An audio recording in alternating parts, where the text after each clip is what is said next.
selamat datang di Museum Nasional. Museum Nasional ini kalau dilihat dari sejarahnya adalah didirikan pada tanggal 24 April 1778. Jadi tahun ini sudah berusia 238 tahun. Yang awalnya didirikan oleh para ilmuwan Belanda yang ada di Batavia, sehingga namanya Batavia's Genootschap van Kunsten en Wetenschappen. Dan baru pada tahun 1862 dibangunlah gedung museum ini ya, yang terletak di Jalan Medan Merdeka Barat nomor 12. Jadi memang gedung ini disengaja digunakan untuk museum dan kemudian dibuka untuk umum pada tahun 1868. Baru diserahkan kepada bangsa Indonesia museum ini pada tanggal 17 September 1962. Jadi kurang lebih 20 tahun setelah Indonesia merdeka, dan namanya diubah menjadi Museum Pusat. Dan diresmikan menjadi Museum Nasional namanya pada tahun 1879 yang diresmikan oleh Menteri Pendidikan dan Kebudayaan saat itu. Itu sejarah singkatnya, namun masyarakat Jakarta dan sekitarnya lebih mengenal dengan sebutan Museum Gajah atau Gedung Gajah, karena memang di halaman depannya itu terdapat arca gajah perunggu, hadiah dari Raja Thailand yang bernama Chulalongkorn, dan dihadiahkan pada tahun 1871 ya. Memang tujuan didirikannya museum ini adalah sebagai pusat pusat penelitian ilmiah terutama dalam bidang kebudayaan, kemudian juga pusat edukatif kultural, jadi pusat pendidikan yang bersifat kebudayaan dan juga sebagai tempat rekreasi. Kemudian kalau kita melihat dari jumlahnya, memang Museum Nasional ini salah satu museum yang terbesar di Asia Tenggara sampai saat ini juga, dan koleksinya hingga saat ini sekitar 141.095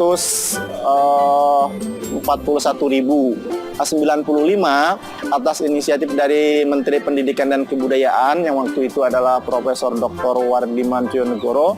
Maka dikembangkanlah gedung B yang dikenal dengan Gedung Arca, dan dibuka pamerannya secara resmi oleh Presiden Republik Indonesia Bapak Susilo Bambang Yudhoyono pada tanggal 20 Juni tahun 2007 yang lalu.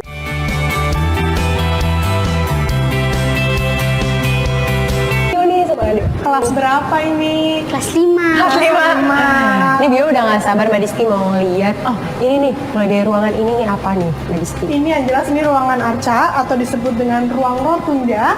Jadi ini rotunda isinya itu tentang arca-arca peninggalan kerajaan Hindu sama Buddha dari Jawa Tengah sama Jawa Timur. Jadi ini asli dengan usia yang sangat lama ya Mbak Dari Disti? abad ke-8.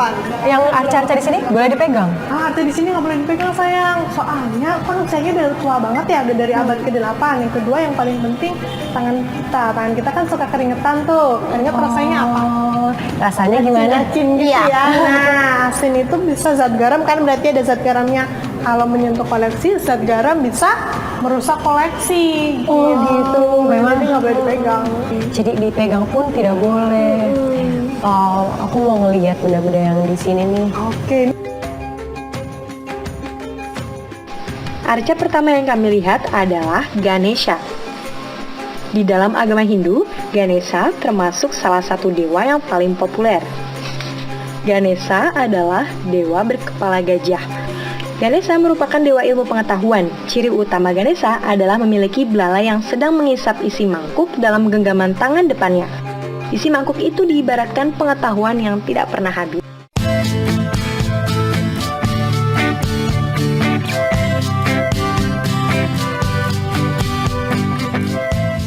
Di depan dari ruangan penuh arca terdapat taman prasejarah.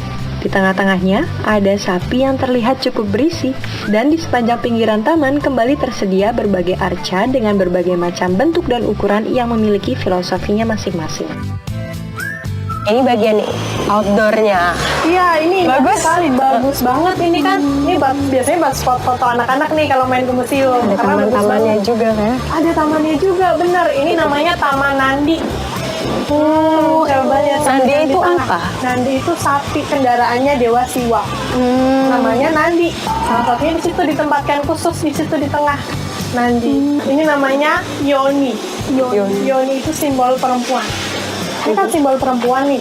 Ini ada simbol laki-lakinya otomatis. Simbol laki-laki itu coklat itu. Nah, itu namanya lingga. Oh, lingga. Sama yoni. Dulu cara pemakaiannya ini bisa ditempatkan di candi-candi. Lingga sama yoni dimasukkan ke situ, terus disiram pakai air suci. Nanti airnya keluar, kita basuh tangan dari atas ke bawah untuk meluruhkan amarah kita. Nah, itu merujuk ke Dewa Siwa yang pakai kendaraan Nandi itu.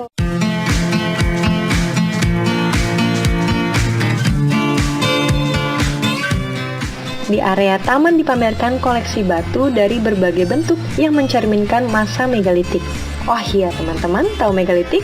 Megalitik berasal dari kata mega berarti besar, dan litos berarti batu, sehingga megalitik berarti bangunan dari batu besar. Masa megalitik adalah masa transisi antara masa akhir bercocok tanam dengan masa awal logam.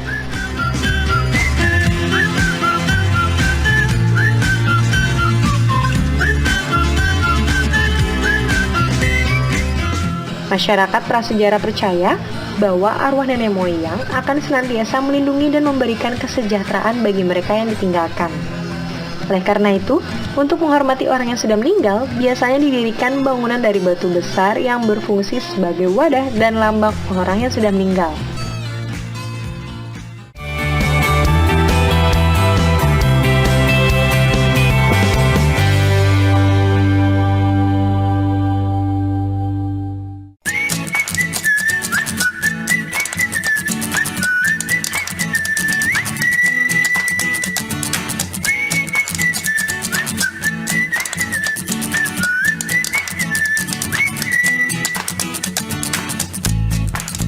Menuju ke gedung yang kedua, yaitu pada gedung baru. Di sini tidak lagi berdasarkan jenis koleksi, melainkan mengarah kepada tema berdasarkan aspek kebudayaan yang memposisikan manusia sebagai pelaku dalam lingkungan tempat tinggalnya. Gedung ini dilengkapi dengan eskalator dan elevator, sehingga memudahkan pengunjung untuk dapat berpindah menjelajahi 4 lantai di gedung ini.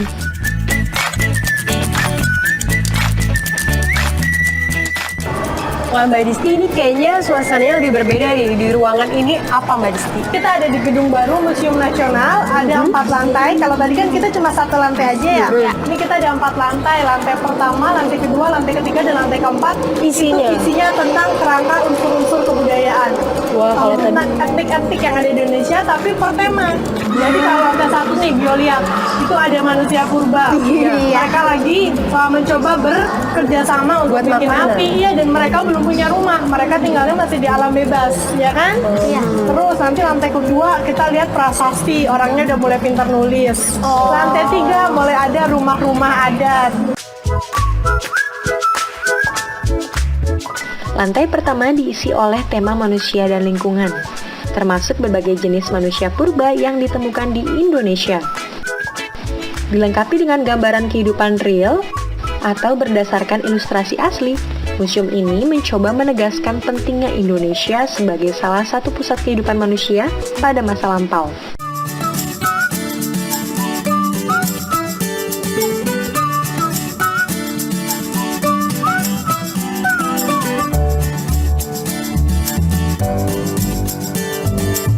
Perkembangan selanjutnya dari potret kegiatan manusia purba tadi. Jadi kalau di lantai 1 mereka belum kenal tempat tinggal, nah di lantai 2 sudah mulai masuk ke tema yang kedua, yaitu temanya tentang ilmu pengetahuan dan teknologi. Kita lihat itu media batu tulis yang pertama. Pakai kampak, jadi nggak pakai bolpen kayak sekarang. Jadi nggak bisa dihapus. Mengenal bahasa merekanya pun juga seperti ini. Nah, jadi dulu ini nih. Ini prasasti yang pertama, namanya Prasasti Mula Warman. Itu replika atau? Ini asli sayang. Wah, asli. Jadi ini asli, dan ini tulisan-tulisan ini memang asli ditulis dari manusia purba itu. Ini pakai bahasa Sanskerta, hurufnya huruf Pallawa, abad ke-5.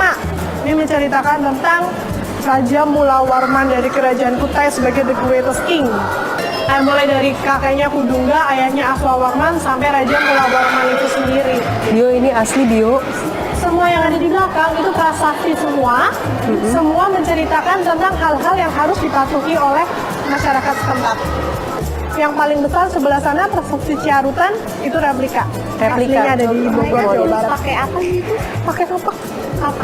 Jadi ya seperti Iya, dipahat. dipahat terus sedikit-sedikit. Kalau salah tulis lagi di batu yang baru. Makanya bersyukur kita sudah punya alat yang memudahkan sekarang ya.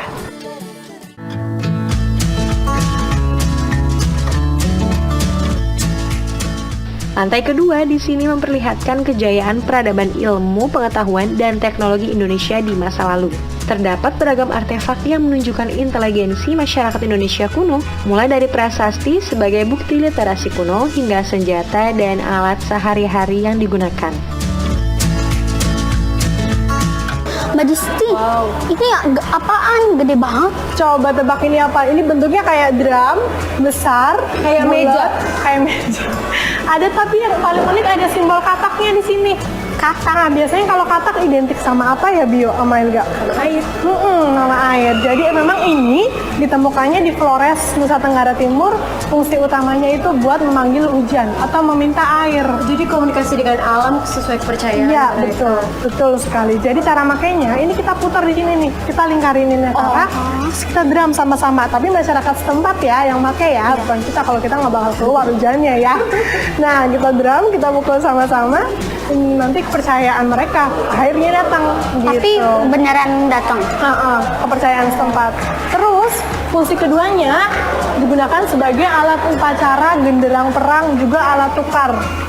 Alat barter. Dulu kan banyak sekali, sebelum ada uang, banyak sekali benda-benda yang digunakan untuk pertukaran. Salah satunya ini. Tapi fungsi utamanya sebagai alat komunikasi. Alat komunikasi dengan alam ya.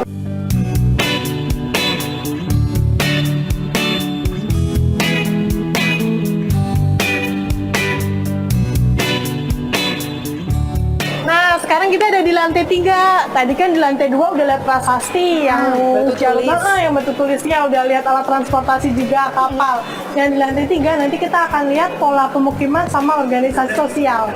Jadi masyarakatnya udah lebih pintar lagi. Mereka udah tahu rumah-rumah adat, udah tahu bagaimana cara berorganisasi, memproduksi sesuatu. Mereka udah mulai tahu di sini. Potret perkembangan dari tahap awal sampai ini yang lanjut.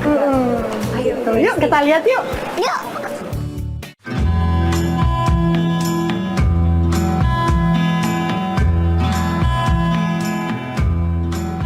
Naik ke lantai 3, di sini Kak Helga dan Bio mempelajari sistem kelembagaan sosial yang sudah ada di Indonesia sejak dahulu kala.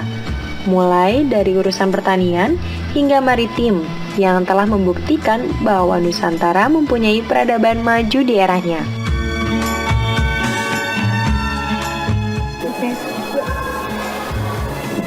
Mbak Disti, apa ini? Nah, ini namanya sesako. Kayak ada dragon-dragonnya gitu. Ada dragonnya, ada banyak motif binatang juga di dalamnya. Ini sebenarnya digunakan untuk sandaran atau hiasan bangku yang digunakan untuk pengukuhan atau pelantikan kepala suku di Lampung. Pakai upacara namanya upacara papadon.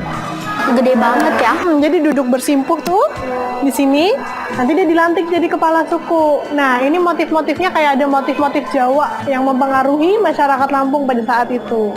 Terus ini makanya ada bentuk ada orangnya sebagai pemimpin ya.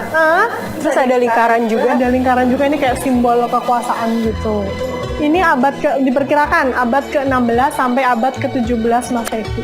Dan yang paling pentingnya lagi, masyarakat Lampung percaya ada ular gaib yang menjaga kursi ini. Kan kalau dulu kan agama sama kebudayaan ngeblend ya jadi satu ya. Nah, ini salah satunya gitu.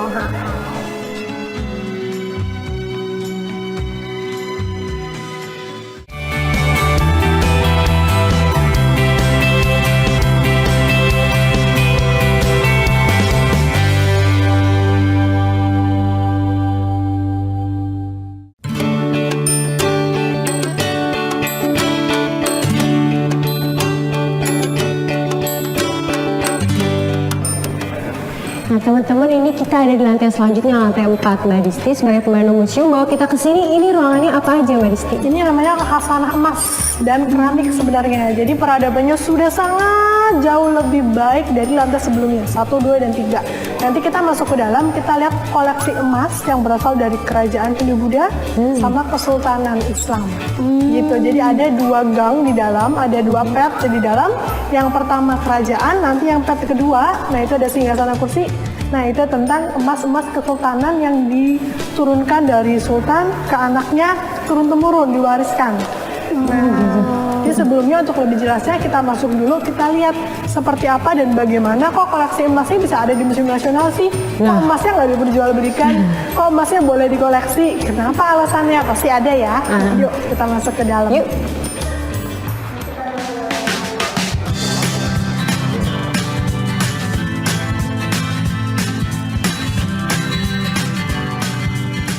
Masih ada satu lantai lagi.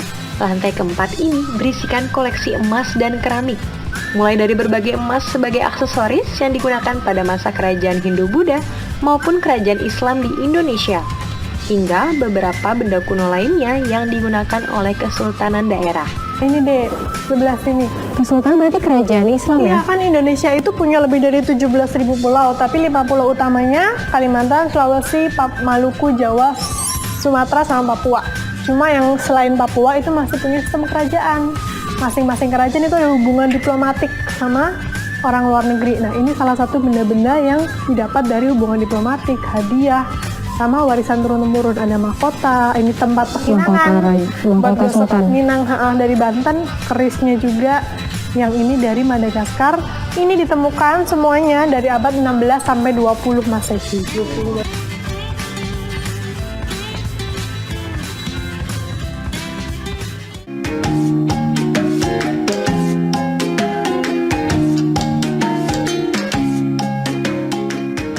Namun teman-teman, untuk memasuki ruangan pada lantai keempat ini tidaklah mudah.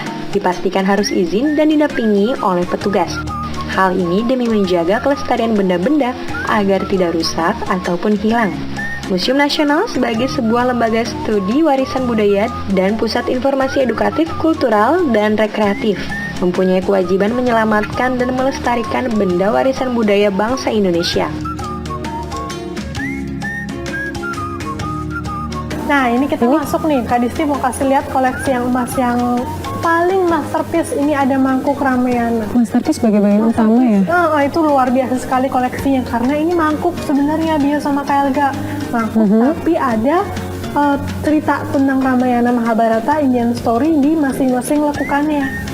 Gitu. Makanya membentuk lekukan itu ya? Gitu. Nah itu yang sebelah sana, itu perhiasan-perhiasan, ada kelat bahu, ada cincin, ada anting-anting. Itu tuh seperti gambar yang di situ digunakan tuh. sama Kertarijasa Arca itu. Ini nih. Nah dari size-nya itu kan besar-besar tuh. Nah maka laki-laki. Nah ternyata betul Arca Kertarijasa yang menggunakan perhiasan. Nah ini banyak banget ya perhiasannya. Ornamennya kan dia agama. Sampai ke bawah juga. Ada gayung, ada tas jimat, ada kalung juga. Jadi beberapa alat-alat benda-bendanya memang dibuat dari emas. Dan ini salah satu bukti perunggu yang terpendam 1,5 meter di dalam tanah, di mana di dalamnya itu terdapat koleksi-koleksi emas yang ditemukan. Oh, di dalamnya banyak perhiasannya ya? Ini salah satunya. Sisanya kita simpan di Balai Pelestarian Benda Purbakala di Yogyakarta. Salah satunya di museum, sisanya di sana. Oke. Gitu. Yuk. Lanjut.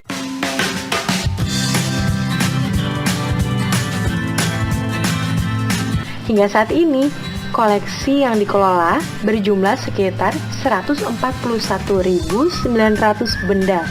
Terdiri atas 7 jenis koleksi, yaitu prasejarah, arkeologi, keramik, numismatik heraldik, sejarah, etnografi, dan geografi. Penyelamatan dan pelestarian budaya ini pada hakikatnya ditujukan untuk kepentingan masyarakat yang bertujuan agar masyarakat mengetahui dan ikut berpartisipasi dalam pelestarian warisan budaya bangsa. Nah teman-teman, gimana perjalanan Kak Helga dan Bio mengunjungi Museum Gajah ini? Seru kan? Mbak Disti, makasih ya udah nemenin aku sama Bio juga mengenal dan juga belajar tentang benda-benda bersejarah kuno asli Nusantara. Terima kasih sudah menyaksikan perjalanan kami. Dadah!